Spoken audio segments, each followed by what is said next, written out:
Hi, I'm Joe. And I'm Mike. And you're listening to How Many Fingers Am I Holding Up? The podcast, featuring one guy getting drunk and, well, another who has to be responsible and drink some water because he's got to head home and he's got work tomorrow. It's really late on a Sunday night. That guy's me. I'm the one getting drunk. Yeah. Mike has a fun job. 2 shots in front of me. I'm going to take one for my boy Joe and one for me. You're welcome, Joe. Drive safe. Drink one for his homies. Ooh. And we're doing Fireball, in case you cared to know. Fireball. It's a Pitbull song. In honor of Pitbull. A cinema enthusiast. Oh, and do you want to...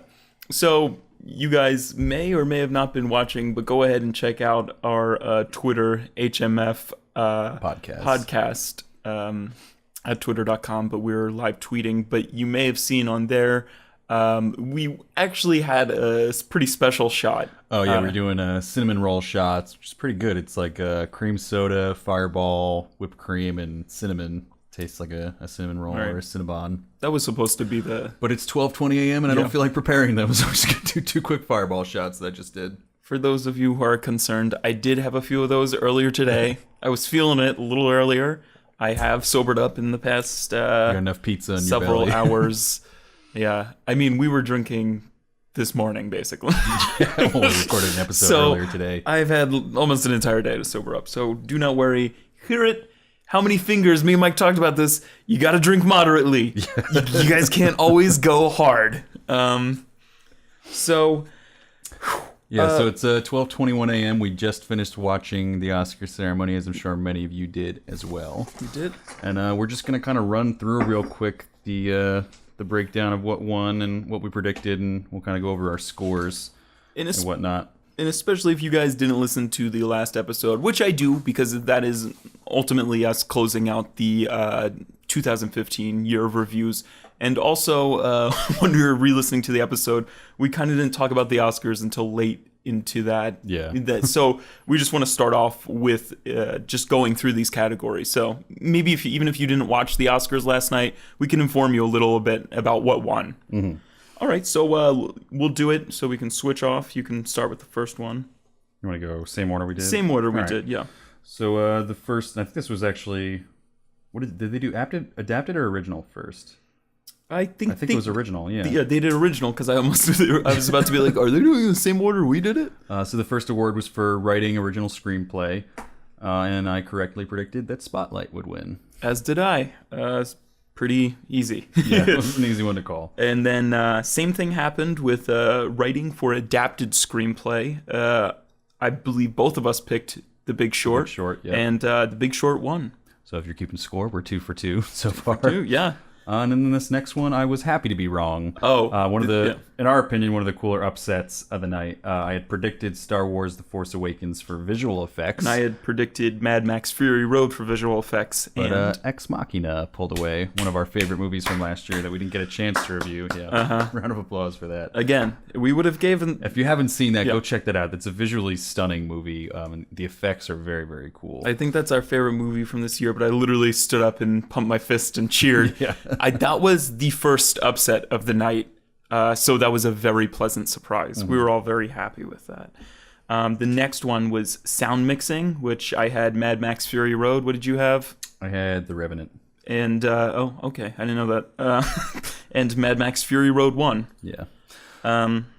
So if you're keeping score, I'm 2 for 4. And Joe, you're 3 for 4 at that point? Yes. So Joe takes a lead. And then for sound editing, I had Mad Max Fury Road. And I had Mad Max Fury Road. Nice.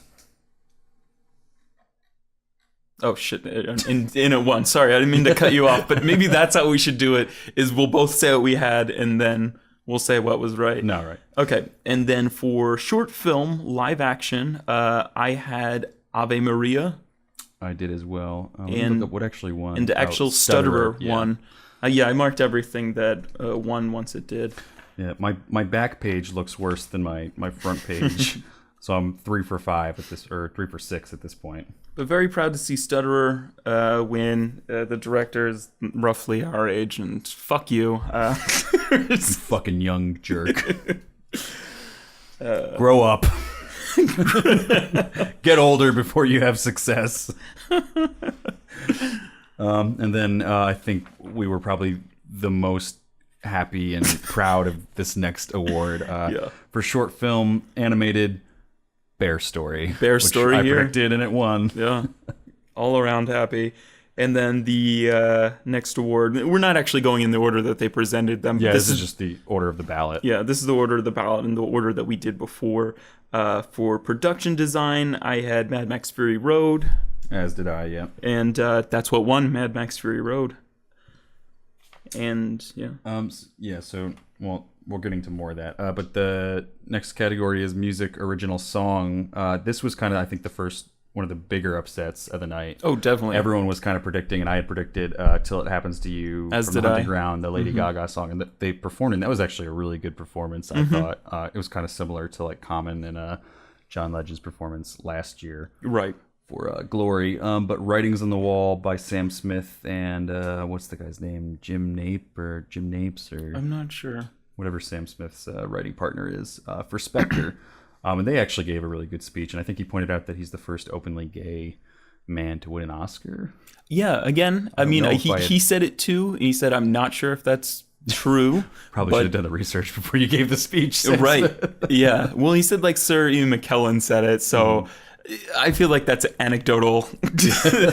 Like when it's that anecdotal, it doesn't have to be that backed up by fact. But he gave a performance too. Yeah, you want to talk about that. It sounded good, but like all the other like songs had like these like crazy like choreography and like stuff that they worked around it. And then for his, it's just kind of him in a microphone with like not even like that crazy visuals behind him on the screen. And he's just kind of like swaying back and forth like he's at like an 8th grade dance. Like, he's kind of like holding the microphone with two hands. Graduation. And like swaying back and forth. Like it was just like, it was like a very visually obvious kind of thing. It made me feel uncomfortable, definitely.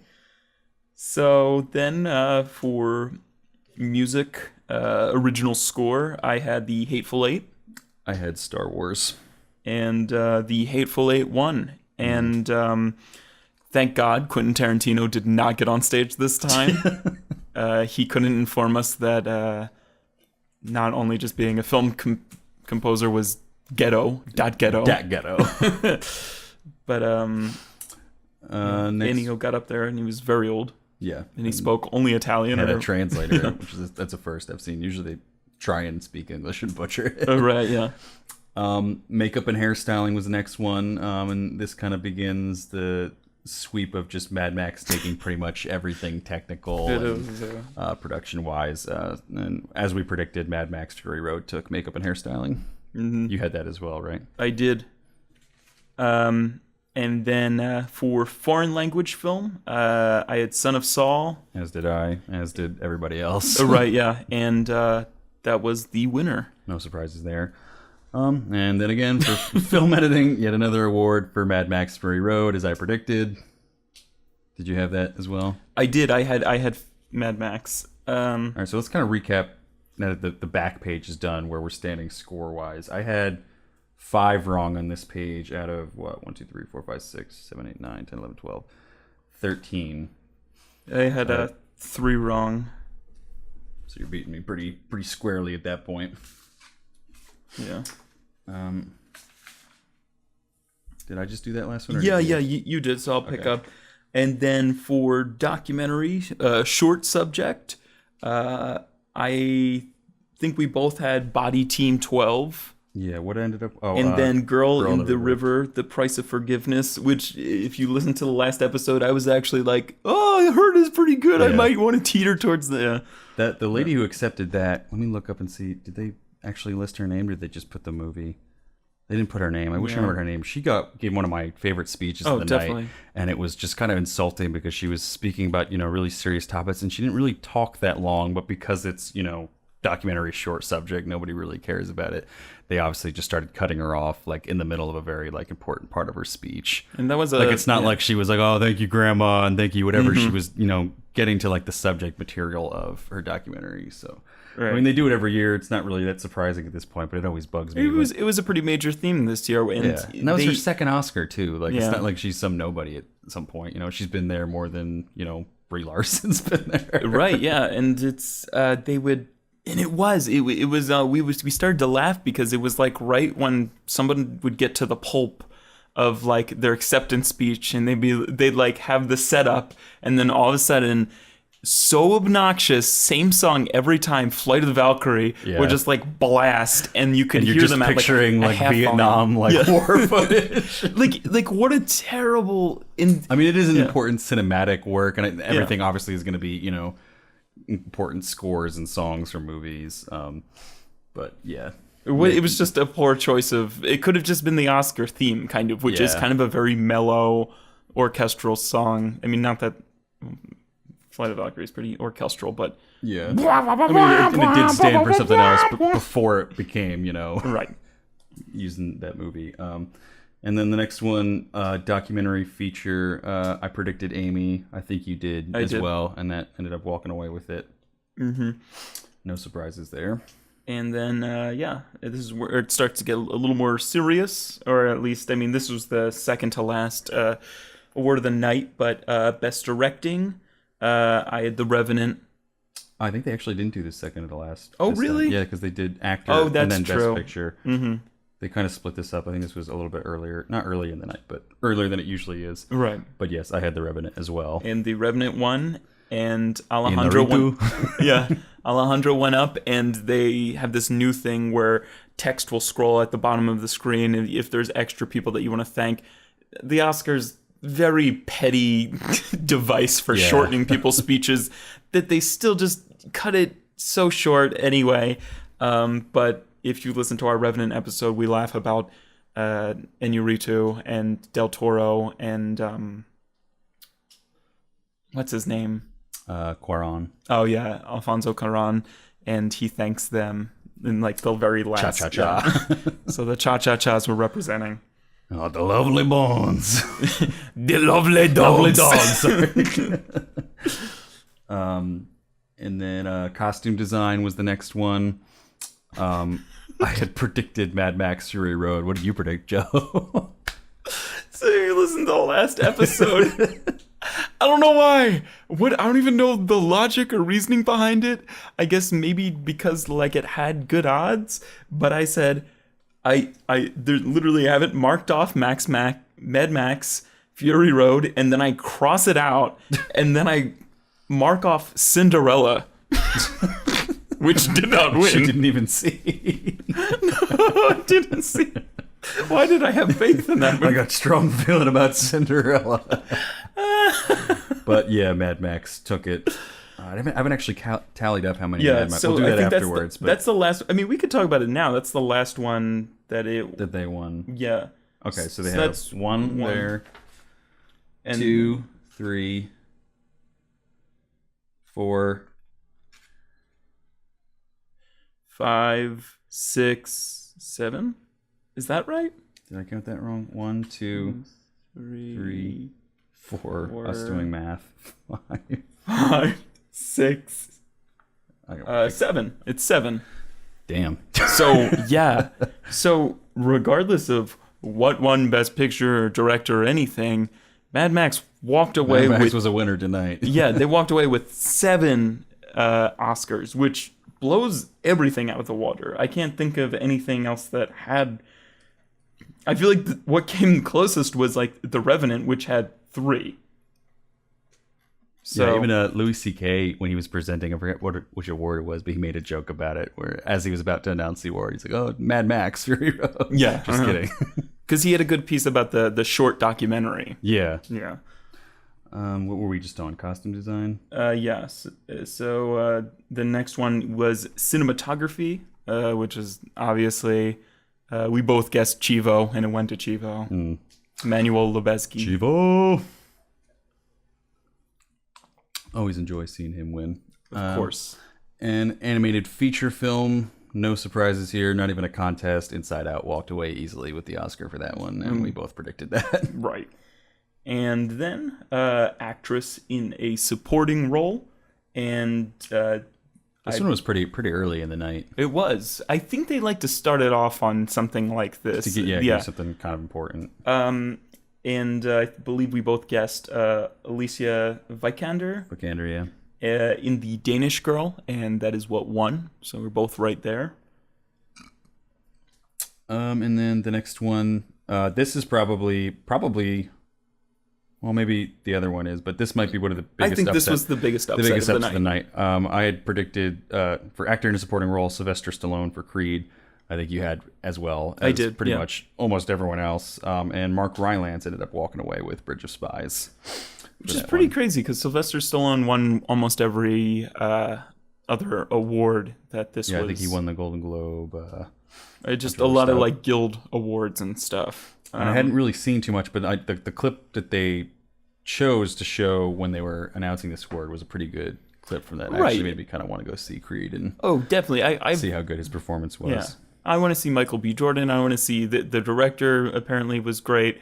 So yeah, it seems like a great film. I definitely want to see it. Everybody who sees it is like, well, yeah, it's. I don't know. Mm-hmm. It stinks that Sylvester Stallone was the only person nominated. Yeah. But then again, who am I to judge? I haven't seen it. And then the next, thing in our roster is actress in a leading role. This was just, this is the one that I feel like, I don't even know where I was going with that. We both predicted Brie Larson in Room, and Brie Larson in Room won maybe the most well-deserved Oscar that night. Oh, yeah. Every time they played a little snippet of Room, Mike and I would just be like, I would just put my hand on my heart. Yeah, like, it's coming back. Here come the tears. Ow! What is that from? Malcolm in the Middle episode with Francis. He's like getting broken up with. Ow! I love that episode. And then what you probably have seen on Facebook a million times by the time you even bother listening to this, obviously the biggest story from the Oscars for actor in a leading role, as everyone predicted, as everyone was hoping, and now you guys can shut the hell up about Leonardo DiCaprio winning his Oscar because he won the goddamn Oscar. Right, yeah.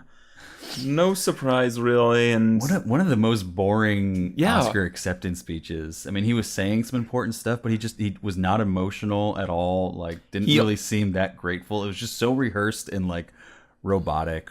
I feel like he didn't want to give anybody the satisfaction of like, guys, I finally did it, kind of thing. Yeah. Like he is just generally a very well composed person. Mm-hmm. Like he just always sounds very even keeled. Definitely. But he's playing Leonardo DiCaprio. The memes wanted something more. Oh, definitely. People wanted some tears. They'll find something anyway, but yeah.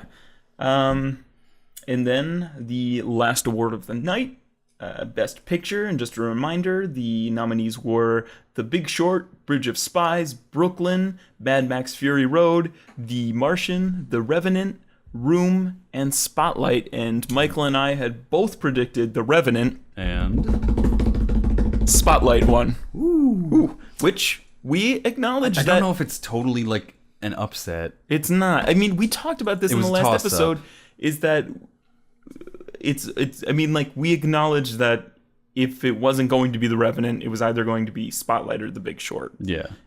So, and I mean, although I have to admit, the more that I saw Mad Max just like sweeping everything else, I started being like, what if? Right, exactly. And I mean, I think we were both pretty, or maybe this was just me, but I think we were both, or everybody was pretty sold that Spotlight was going to be Best Picture, like no question for a while. It was one of the early front runners. It was a hard front runner though. Yeah. It was like, and then it wasn't until, I don't know, like when do you think like your Revenant did really well at the Golden Globes, and that was kind of like, oh, okay, well maybe it's going to be Revenant. But this is like that ensemble cast. It's and it won the producer something association guild or PAG or SAG or something. Right. Something they won that pretty much is usually a determiner for who ends up winning Best Picture. Right. So we got more wrong than we got a lot more wrong than I thought we would. There was I think a total of 24 awards, and I know I got 7 wrong. I got 8 wrong, so I got 16 out of 24 right. Yeah, so I got 17 out of 24. I think that's like a 71% of them, I guess. Mm-hmm. So yeah, I actually got like a C. I gotta admit, I usually do much better C- on these ballots because I fill them out every year. I'm a little disappointed in myself. We always used to go to a website called Rope of Silicon. Yeah, I'm lost without Rope of Silicon. Rope of Silicon, I forget exactly what the guy's name was, but he was like very in tune with the business and how all the award shows were going. And it was like, his name was like, I want to say Ray Bradbury, but like I feel like familiar, yeah. That's now I'm starting to think that's the guy who wrote Fahrenheit. That's the author. Oh, that's why it sounds familiar. Yeah. I read that in school. But his name is maybe similar to that. But anyway, yeah, no, he was so on top of things. Like, I just remember, like, one time I was, like, kind of, like, sitting back watching the Oscars with my friends, and, like, before every award, I'd be like, I'd just kind of, like, lean forward, and I'd be like, I'd say, like, the name of, like, a movie and, like, lean back, and they'd, like, call that movie, and they'd be like, what the fuck, Joe? Like, every single... I think I'd get, like, 1 or 2 wrong, and, like, it wasn't even, like, filling out these ballots like we did in college. It was just, like, this... yeah, my ballots always did much better when that website was up. Mm-hmm. So I can't even, like... we were kind of left to our own devices this year. Yeah, and, like, a lot of the ones that I lost weren't necessarily, like, the crappy...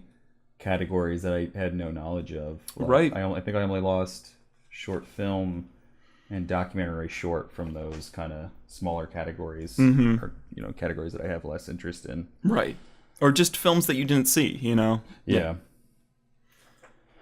But I guess we can kind of talk about the ceremony in general. Right. Namely, Chris Rock. I think we had kind of predicted. In the these are the other predictions we made. We made a prediction that J-Law was going to trip. They didn't even show J-Law the whole thing, so she didn't trip. So definitely, I actually got 9 wrong if you count that. Right. So we watched it even before like the red carpet. Before like the Oscars were on, we were watching like the red carpet on like CNN, and then we switched over to the red carpet, watched all of that, which I've never really done, and then watched the entire ceremony.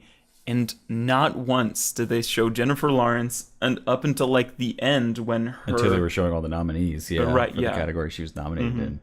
So that was a little bizarre, and I think I was like, like her like PR people are probably fantastic, and they're like, Jennifer kind of made like an asshole of herself at the Golden Globes. Maybe like let's do this like a little under the radar this year. I mean, but also at the same time, they never showed Michael Fassbender or Bryan Cranston. But those aren't like Academy favorites. Like, but I think it's like more just where were the stories? Yeah. Leo's a story. Eddie Redmayne, there's a story there. Right. Brie Larson being a favorite, there's kind of a story there, and the other people, were involved in other ways. But we didn't even see her on like the red carpet. Like Charlotte Rampling, they didn't show her either. Right. But again, that could have been because of the things she said. Right. Yeah. But then the other things we kind of predicted were that Chris Rock was obviously going to make a lot of jokes at the Oscars' expense. And he came out immediately out of the gate with a lot of burning the Oscars. And it was pretty much just an entire speech dedicated to the Oscars fucking up on race for a very long time. And it was a pretty moving speech. Not necessarily a speech, more a stand-up bit. But he made a lot of good points. I thought that was a great way to start the Oscars in light of everything that was going on. Oh, definitely. With everything. And then the other prediction was that the Academy president was going to address the issue head on herself, and she did. I thought she gave a pretty good speech as well. Right, yeah. Herself. It was, a good way to kind of own up to like, yeah, we do need to change. We have made mistakes. Right. So I think overall the Oscars kind of nailed that aspect of it, even if they didn't nail the actual nominations. But it does kind of bode well for the future, I would think. Just this kind of approach to it. And yeah. Looking it square in the face rather than trying to ignore the issue any longer. Or sweep it under the rug, sort of. Yeah, it's good that they... I can imagine they probably encouraged the writers to, because I mean there were like full on like sketches of like they would place a black character in all of the Best Picture nominees basically, and it was kind of, you know, they're poking fun of themselves. So it definitely was a premeditated thing. It wasn't just like Chris Rock came out like, you know, like you can't control me, Academy. It was more of it was definitely a guided effort, which I applaud the Oscars for, to make fun of themselves. Talking about him as a host, like, I mean, I really liked that opening monologue bit thing that he did. Right. But none of the other things that he did were that I thought hilarious. Right, yeah. I mean, some of like the pre-filmed stuff was pretty good, and that usually is, but a lot of just his actual like lines in between presenters and whatnot, I didn't think was that funny. He kind of tripped over his words a few times. Right, yeah. I don't think it was overall a great host, or at least as great as I was hoping Chris Rock would be. Yeah. And I think sometimes his humor tends to be a little like out of touch with like what the current generation is like finding funny and appreciates. Right. And he's kind of like stuck almost in that like old generation of like offensive humor that doesn't really, because I mean there's like offensive humor like, or, you know, edgy humor like he had in like the opening monologue that's like serving a purpose. It's like, you know, furthering a good agenda and then, you know, trying to make change. And then it's like I feel bad for like, you know, people of, you know, Asian descent watching the Oscars because they have pretty much no nominees to represent them. And then Chris Rock does all this stuff about, you know, Oscars so white, no black people nominated, but then he makes fun of Asians with that one little skit with the little Asian kids as like the accountants. Like, that I thought was in pretty poor taste, considering how much he made the rest of it about. Yeah, you know. And a lot of it was like he made a few off-color comments, kind of about. I mean, if we're being like, you know, it's just kind of it is. It's like if we're being like sensitive to one sort of minority, it's kind of in best interest to do it all around. For all of them, and you know, he did make a few comments about Asians, and then he would also make comments about like my favorite girl on girl movie, and like kind of like thing, and it's kind of like yeah, like that's a thing too. Like, yeah, maybe not the best choice there. Right. He said something about like trans too, I'm pretty sure, that I was like, I don't know if I caught that. Yeah, that's not a good year to do that. Yeah. There wasn't a lot of like crazy moments, I felt, though, overall at the Oscars this year. It was pretty tame. Yeah, no, it was ran according to plan. We didn't have any like Nadal Hazim or weird moments like that. And not a lot of like terribly moving speeches or moments in my mind either. It was pretty just flat and plain for the Oscars. It was, yeah. I don't know if that was, you know, intentional from the people producing it, just because of the controversy surrounding the Oscars this year. Because I feel like in the past years, whether it's been intentional or not, there's just been stuff that's like slipped through that's like just made the Oscars more entertaining just because of the controversy surrounding it and whatnot, or just, you know, the memes that were able to come out of it. Like, I don't know if I've really seen too many like memes coming out of this so far. I haven't really been on Facebook too much. But yeah, I mean, I can imagine a lot of people watched. I mean, everybody that I knew was watching. I think the Leonardo DiCaprio, you know, this being his year to potentially win. Leo Watch 2016. Right. Definitely had a big draw. Besides that, yeah, I can't think of anything else that we didn't cover. I know a few people. Joe messaged me and he's like, I think he thought it was bullshit that Spotlight won.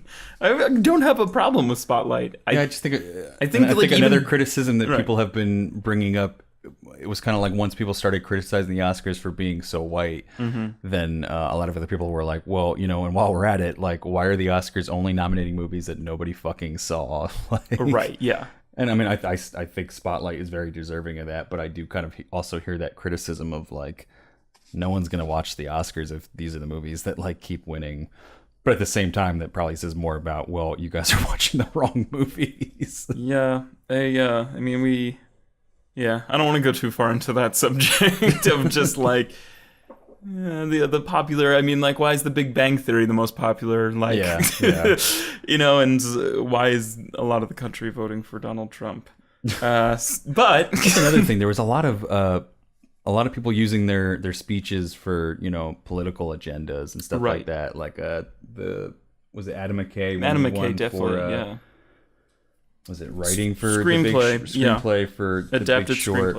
Screenplay.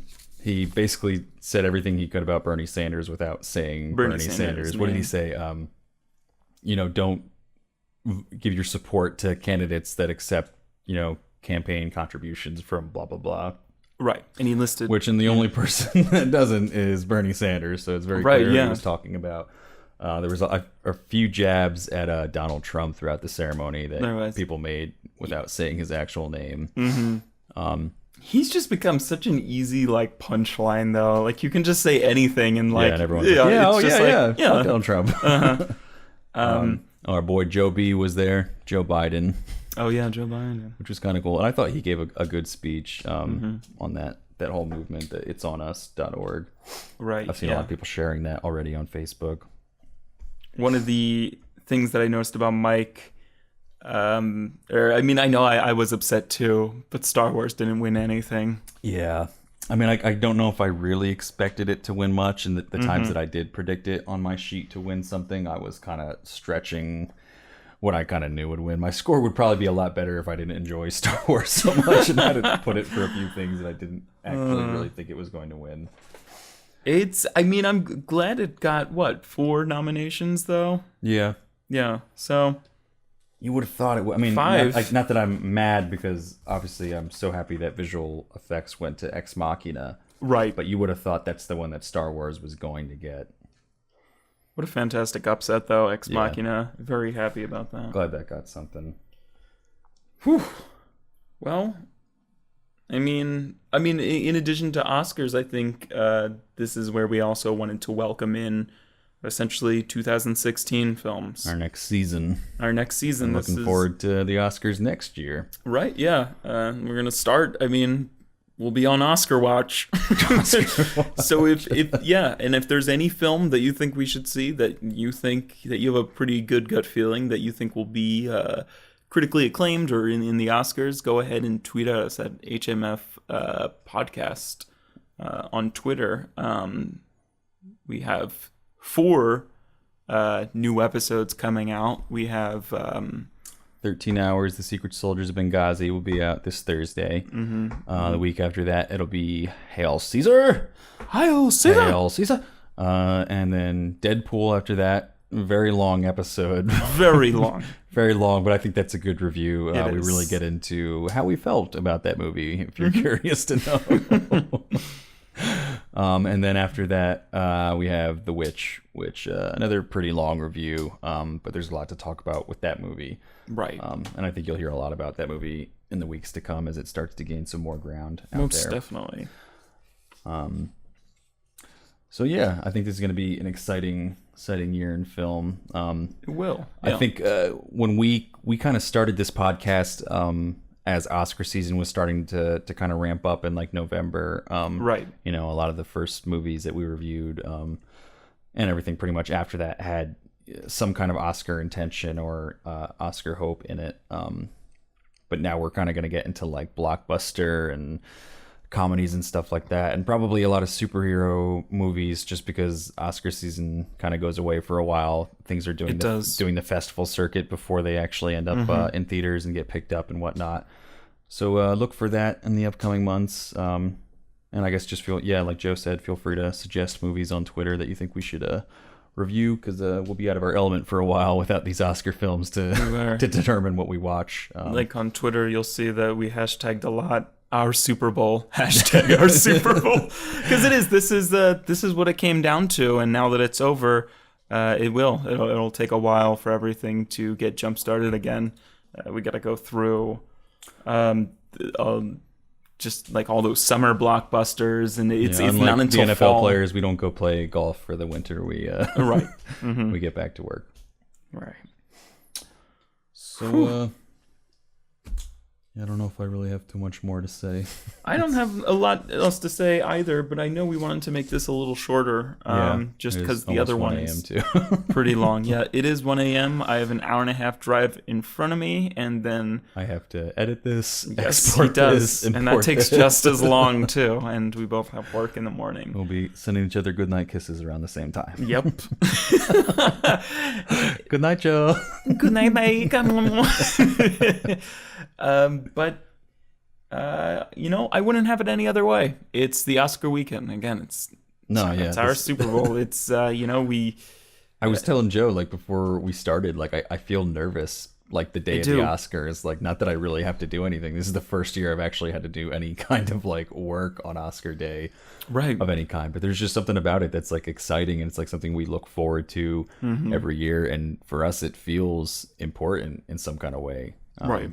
So it's always just cool to watch that and just to see how everything pans out, and to see how our predictions pan out. I wish I had done a little bit better this year, but there's always next year. Definitely. And it's tonight to celebrate film, and and I think that's what we strive to do every week is celebrate film.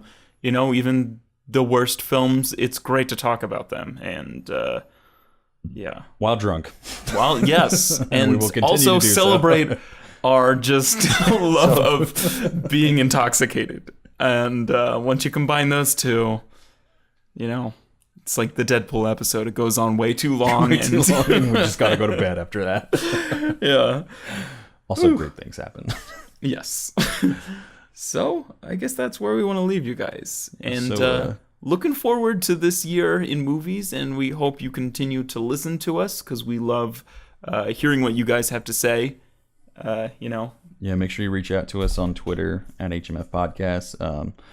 We've said it a few times by now already, but check out our website, howmanyfingerspodcast.com. It's a mess. Try to make it look better, but we got the rating system up on there now, so you can see what we've rated everything and compare everything to each other. We'll just keep chugging away and posting reviews every week. So check out the website. We got all our social media links up on there. Definitely. And I think, again, Twitter is, we update pretty frequently on there. Facebook really helps if you share on there. So if you aren't a fan already, search How Many Fingers Podcast, go on there. I think sometime this week we're going to release our top, just our order, like a visual even of what we just did, a visual of all of the films that came out in 2015 in the order of our ratings, so top to bottom. And also, very importantly, use whatever you're using to listen to us, but on iTunes or whatever podcast app, throw us a rating if you can. That would really help us in the search results and in related podcasts and favorite podcasts and whatnot. It's just better for us. Feels good to give us 5 stars. Please do it. It does. And throw a little blurb if you can too. We would really, really appreciate that as we try to increase our viewership or listenership for the year coming up. It truly helps podcasts grow, and anybody who's on an app and is looking for a drunk movie podcast, it makes us more available. I actually saw there is another podcast for drunk, damn it. But it's for like a radio station, so I feel like it's like Elvis Duran in the Morning Zoo. I think I ran into something on that on SoundCloud. I mean, this idea is obviously not completely original. Yeah. But we do it the best. So stay tuned. We are the best. We the best. At least that's what we keep telling ourselves. They don't want you to be better than They don't want us to have a bigger pool than Kanye. It's the key to success. Another one. All right. So let's close this goddamn thing out. Let's do it. Signing out for How Many Fingers the Podcast and the year 2015 in film and the 2016 Oscars. I'm Mike. I'm Joe. And enjoy the rest of your Monday, if that's when you're listening to the morning after, because Mike worked very hard to put this up before. Enjoy your sleep, which you're probably doing right now, you fucking assholes. And drive safe, Joe, and don't drive drunk, anybody. Yeah.